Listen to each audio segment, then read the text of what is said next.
omusajja ono bwali buki buzibe. Jericho that had bound this man was blindness. Yesu yebazibe. Yeriko kyali kibuga nga kizibiddwa nga kikwatiddwa. Jericho was a city that was bound. Hallelujah.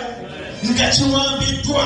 It was in captivity. But when Jesus was on his way to Jericho, Yesu bwe yali ng'agenda Jericho, omusajja ono this man, kwe kuwulira olwogaano, he had a crowd. ng'awulira abantu bawogana. He had people shouting. Jjukira yetalaba.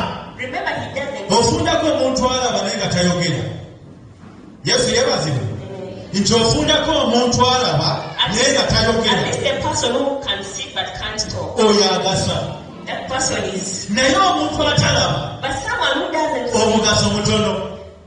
Omugaso muki? Is not so useful.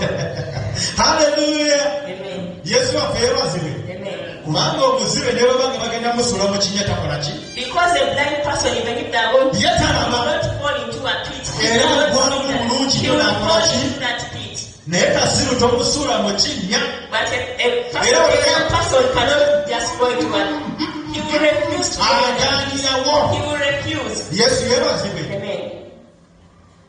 Omuntu ono atayogera A person who doesn't talk, a tosobola young person, musola mu kinnya cannot be thrown into a pit. kubanga abeera akola ki? Because he's seeing. Alaba. He's seeing. Haleluya.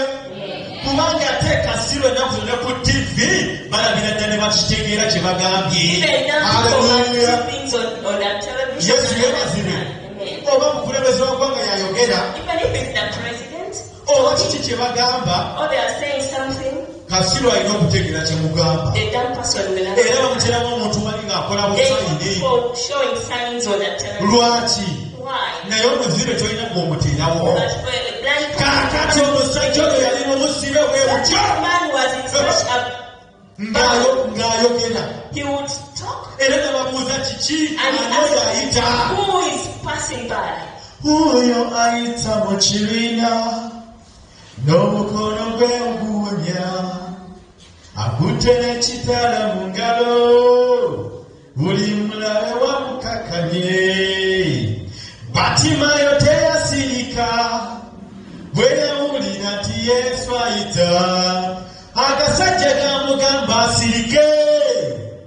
Batimaayo teyasirika yagamba atya Yesu Katonda wange omwana wa Dawudi osaasire. Yesu akola ki?